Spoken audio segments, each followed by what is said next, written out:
Don't miss these 9 amazing persuasive writing tips. Tip number 1. Think about your audience, the people you are trying to persuade. You need to think about who will be reading your writing. Who are you trying to persuade? This could be your friends, your family, your teachers, or even strangers who you don't even know. Having identified your target audience, you need to ask yourself, what do they already know about what you're communicating to them about? Do they already know a lot about this topic? Are they experts?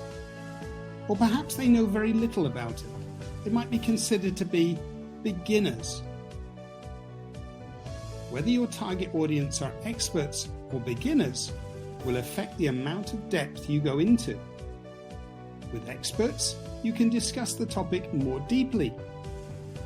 Whilst with beginners, you may need to limit the amount of information that you include. Your word choices will also be affected by the audience. Beginners will need simpler language choices, as they may not yet be familiar with the key vocabulary of the topic. Remember, you're trying to persuade them, not show off what you know. For example, if you are discussing sustainable power sources, renewable energy would be understood by experts, but a beginner may be confused by this term, and the language will need to be simplified. As well as what you communicate, the target audience will influence how you communicate with them. With some audiences, we might want to communicate more formally, and with others, more informally. We call this our style of writing. Just like how we alter the style of our clothes we wear depending on the occasion that we are attending, we must alter our style of writing according to the audience we are addressing. If we are writing to someone who we don't know so well and address them with a title before their name, like Mr. or Mrs., then a more formal style is needed. Our writing will be more businesslike, more serious in tone. However, if we are writing to someone who we do know well, then we can adopt a more informal tone. Our writing can be more personal and friendly. Tip number 2. Use rhetorical questions. Rhetorical questions are questions you use in your writing that are not intended to be answered by the reader. In fact, sometimes the answer to them is obvious. Rhetorical questions help engage your reader and can be used to quickly get your viewpoint across to them. When writing to persuade, use rhetorical questions that will both excite and interest your reader. Do you want to have a holiday that you will never forget? The answer is obvious, yes, but the question results in the reader wanting to read on. Secondly, you can write rhetorical questions that warn or scare your reader. What will happen to the Amazon rainforest if we don't act now? Warnings do tend to grab people's attention. Writing groups of rhetorical questions, perhaps in groups of 3, can help draw your reader into agreeing with your point of view, particularly if they will automatically say yes to the build-up questions before the final, more subjective final statement. Do you like being different? Do you like to stand out? Do you like deciding what you want to wear? Then make sure you vote for abandoning our school uniform. Tip number 3. Give a sense of urgency. You can do this by making your reader feel that time is short. Act now before it's too late. The clock is ticking. Time is running out. Limited time offer. We need to act now. You can also give a sense of urgency by giving the reader the impression that quantity is scarce. While stocks last, don't miss out. Everybody wants one. It's now or never. They're going quick. Tip number 4. Use exaggeration, which is sometimes called using hyperboles. Make something seem better or worse than they actually are. The car you'll never want to stop driving. Disneyland, the happiest place on earth. The umbrella that is as light as a feather.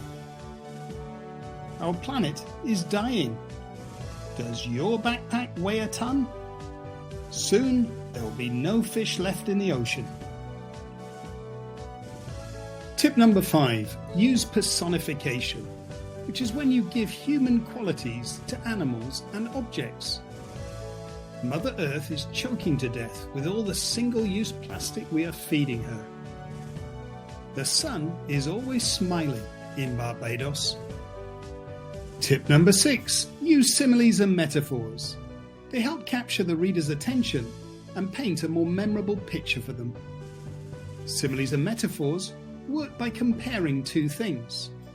Zoos are like prisons. Many zoos are like 5-star hotels for animals. The Barrier Reef, a galaxy beneath the sea. Social media is a magnet pulling you away from your family. Tip number 7. Use the personal pronouns you, we, our, and us.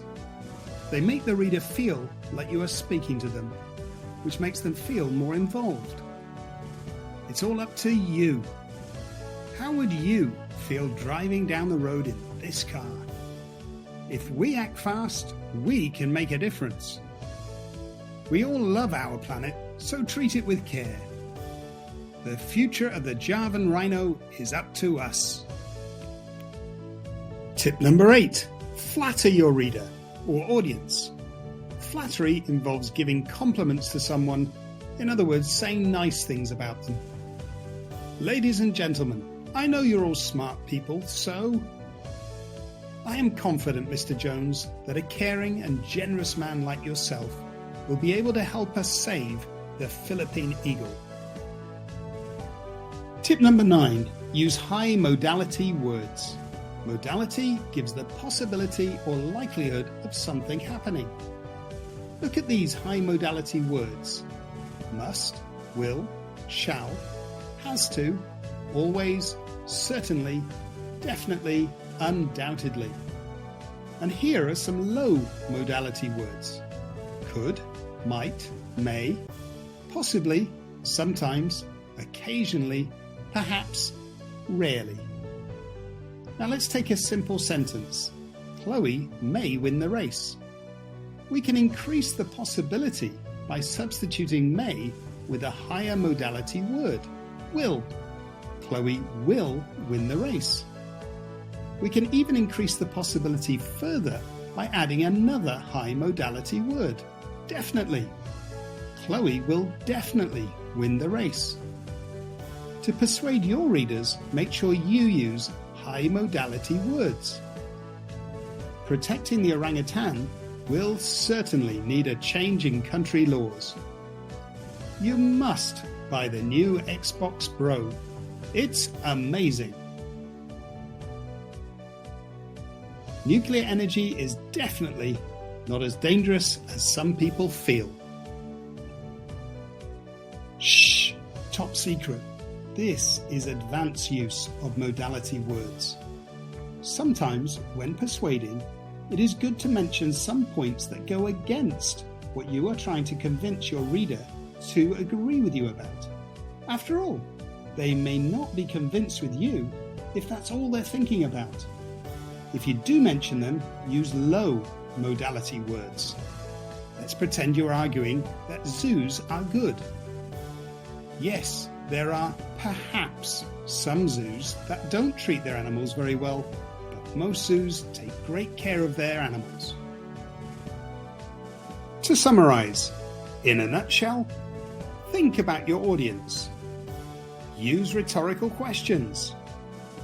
Give a sense of urgency. Use exaggeration. Use personification. Use similes and metaphors.